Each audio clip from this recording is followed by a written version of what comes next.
Dari yang semula kocar-kacir bersama McLaren, sampai akhirnya bisa meraih kesuksesan dengan gelar juara dunia bersama Red Bull dan Max Verstappen, menjadikan Honda sebagai salah satu pabrikan yang sangat ditunggu kiprahnya di regulasi baru. Bagaimana cara Honda berkembang menjadi pabrikan dengan mesin yang sangat diperhitungkan di era V6 Hybrid gen pertama, membuat kapabilitas mereka cukup besar di regulasi 2026. Honda setidaknya selalu berada di dua besar, dan saling bergantian dengan Ferrari di barisan power unit paling kencang sejak F1 memasuki era ground effect. Dan jika dikombinasikan dengan tingkat reliabilitas yang sangat bagus, di mana Red Bull ataupun tim Faenza sama-sama jarang mendapatkan masalah teknis, maka bisa dibilang jika Honda adalah mesin dengan kualitas terbaik dalam 5 tahun terakhir. Beralih dari Red Bull untuk bekerja sama dengan Aston Martin dan kembali reuni bersama Adrian Newey serta Fernando Alonso, sangat wajar jika ekspektasi publik terhadap mereka lumayan tinggi. Aston Martin dan Honda sepertinya juga paham kalau harapan terhadap mereka cukup tinggi yang sejalan dengan seringnya postingan aura farming di sosial media mereka. Honda juga sudah memberikan bocoran suara dan desain mesin di 2026 nanti seperti apa. Dengan pengalaman dan semua pengetahuan dari regulasi sebelumnya, Honda sebenarnya punya keunggulan dari segi pengembangan mesin. Namun itu bukan berarti Honda bisa mulus-mulus saja meneruskan kiprah mereka sejauh ini di regulasi baru, mengingat tantangan serta kondisi internal yang cukup berbeda. Seperti yang kita tahu, regulasi 2026, meskipun konfigurasi mesinnya sama, namun menyajikan tantangan yang sangat berbeda, dengan dihapusnya komponen MGU-H dan pembagian power listrik yang lebih besar. Belum pula pemakaian bahan bakar berkelanjutan yang 100% ramah lingkungan, membuat pembakaran mesin tidak akan seefisien mesin sebelumnya, dan pabrikan harus mencari cara agar power yang dihasilkan tetap di titik maksimum.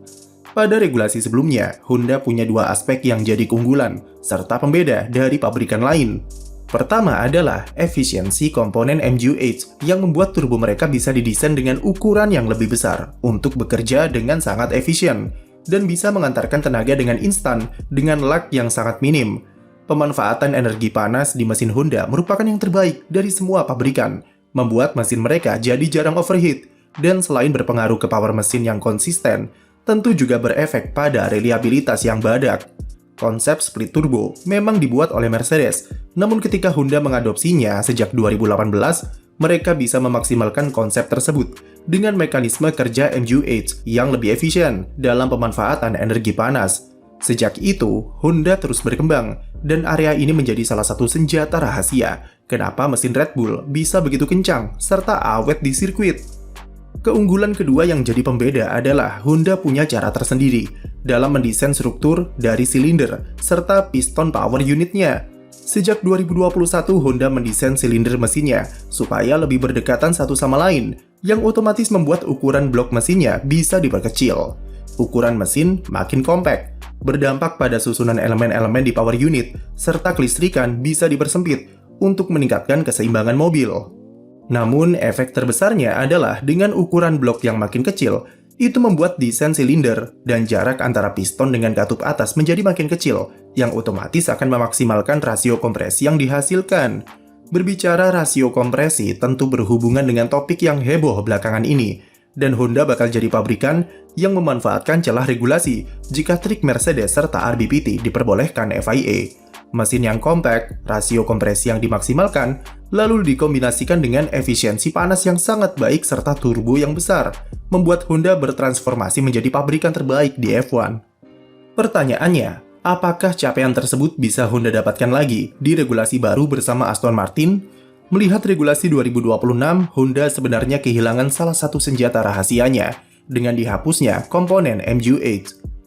Energi hybrid yang bertambah nyaris 3 kali lipat akan sepenuhnya bergantung pada MGU-K, baik itu dalam pengisian energi baterai dan proses delivery-nya ke gardan yang akan dibantu oleh komponen elektronik lainnya.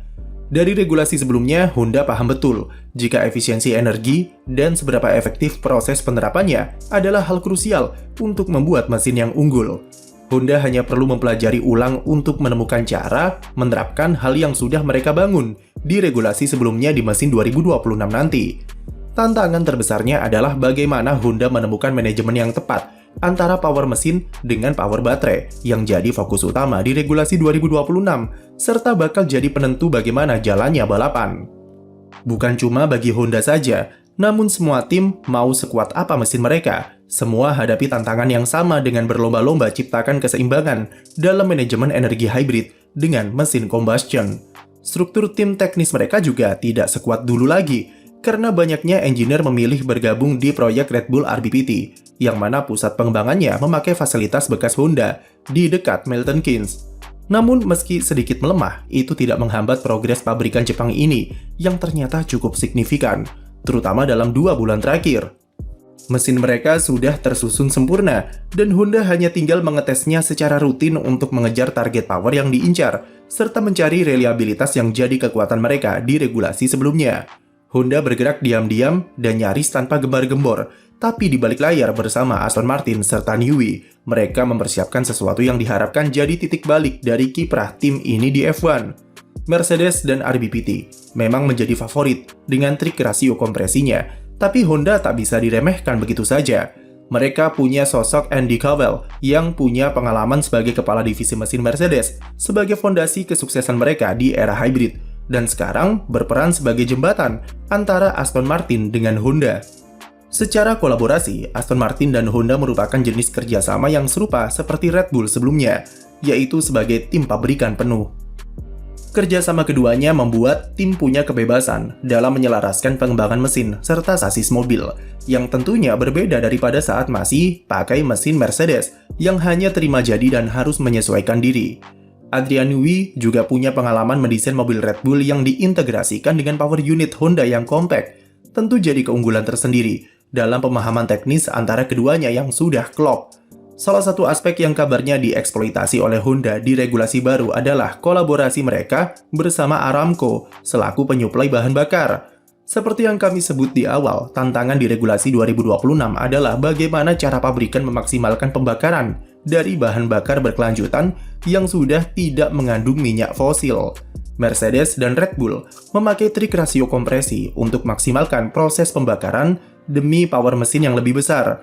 Sementara Aston Martin akan memanfaatkan Aramco yang sangat berpengalaman dalam pembuatan bahan bakar ramah lingkungan yang bisa menghasilkan pembakaran lebih efisien supaya mesin lebih bertenaga.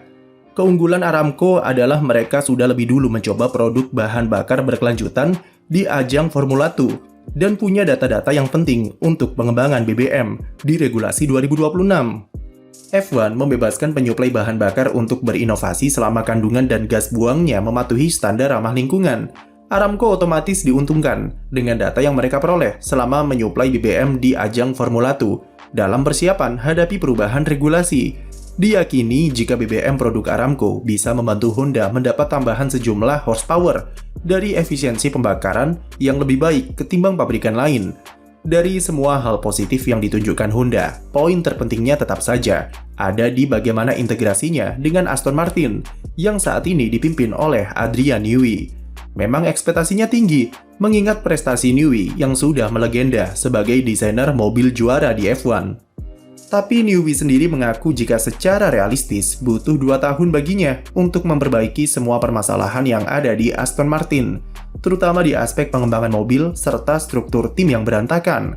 Aston punya segala fasilitas yang diperlukan untuk jadi tim besar yang bisa bersaing di papan atas. Namun ketidaksabaran Lawrence Stroll serta ambisinya yang tidak terkontrol dengan seringnya bongkar pasang dan perekrutan engineer yang terlalu agresif membuat tim ini jadi seperti tidak punya blueprint yang jelas untuk memenuhi ambisi tersebut. Newey datang dengan keinginan besar untuk ambil alih kendali dan mengatur ulang semua kesalahan yang ada di dalam tubuh Aston Martin. Lawrence Stroll sudah memberikan segala yang ia punya untuk membangun Aston Martin, dan sekarang dia harus mempercayakan semuanya kepada Newey untuk menyusun kepingan puzzle yang berantakan agar menjadi satu yang bekerja secara harmonis. Sekian video dari kami, jangan lupa beri like dan subscribe untuk konten F1 lainnya.